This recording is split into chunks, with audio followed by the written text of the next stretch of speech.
Hello everyone. Today's topic is about chapter 35 of this great book, the Tao Te Ching. Basically meaning living beyond these kind of worldly pleasures.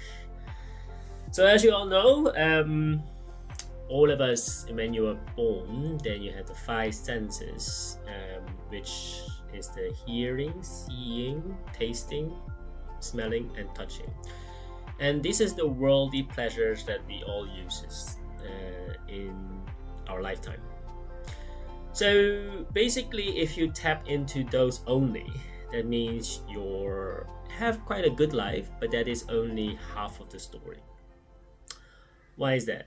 Because in the Tao Te Ching also teaches that there's basically two things that we have to understand. This is the worldly pleasures, and the other one is the inward pleasures. So the visible ones and the invisible ones. So that's the reason why it is very important to sense of what is the thing that you are after. Because most of us who are only chasing the worldly pleasure, like a lot of money or a lot of things that you want to see in the world, like travel, etc., with your senses, that is fine, but that is very limited. And those that goes within, especially when you're a kid, then you imagine like you're Superman or a Superwoman, or this kind of hero figures, or maybe even simple like playing mom and dad at home, cooking and those kind of stuff, which is fun. And that is called the imaginary world, and that is the invisible world. We all do that when we were young, but when we grow older, we forget about our inner child, and that is very unfortunate. So these are the two extremes, and if you live in those both worlds, regardless what age you are, that means you are living well, because then you have both, the best of both worlds, the outer world and the inner world. So the thing that I like to explain also in this kind of chapter is you can say like water and plain food.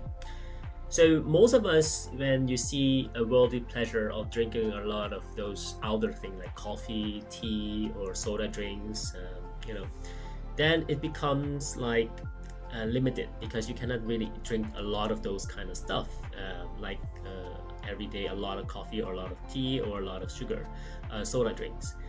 But there's one essence, which is water, that you can drink unlimited, and it cannot be exhausted, especially in those developed countries, of course. And that's the way this book is trying to tell you that this is the good thing to do. Those things that is exhausted, like the soda drink, coffee and tea, for example, it's not good. But those that are like plain food or water is basically inexhaustible. All right.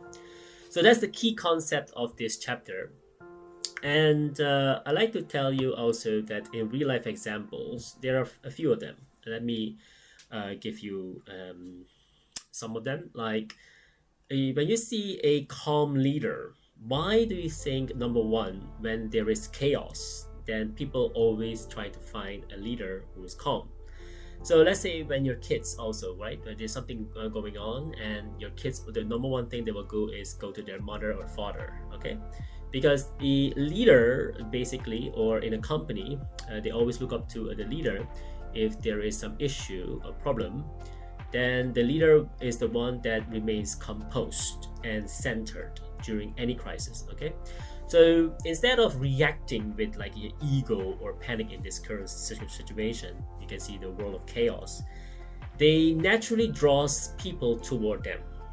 So basically, they have this kind of presence that provide them a sense of security, like safety and peace, that is more attractive like than those flashy promises. And in this current day and age, it is happening within countries itself.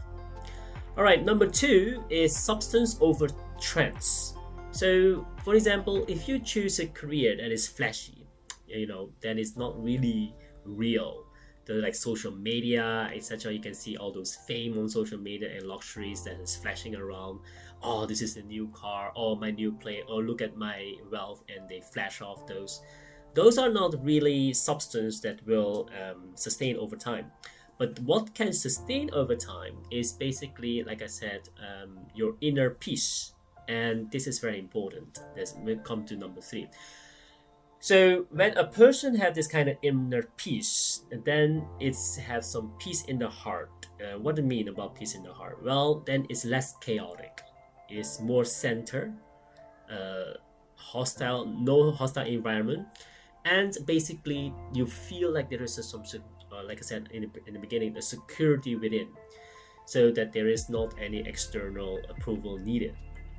So the other thing that I want to share with you is the number 4th one is the utility of basically very plain. Like I told you already, the water and plain food, but also the air that we breathe. This is really inexhaustible because this has no flavor, and you cannot really have this kind of this air smells like X and Y and Z. If it does, that means it's exhaustible, and if it doesn't, especially when you go outside and take a fresh breath as fresh air, that is very good. So that's the reason why this book of the Tao Te Ching is very important to have it into your consideration.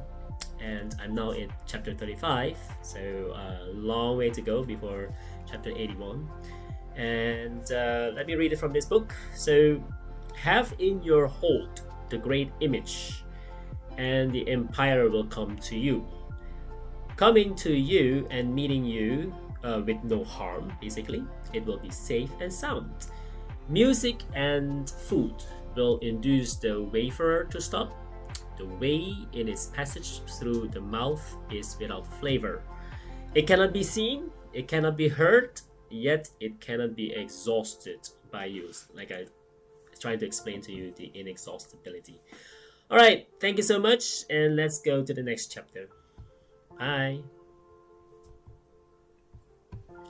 By the way, if you haven't subscribed, please subscribe or share this video with someone that you think might be helpful. Thank you so much.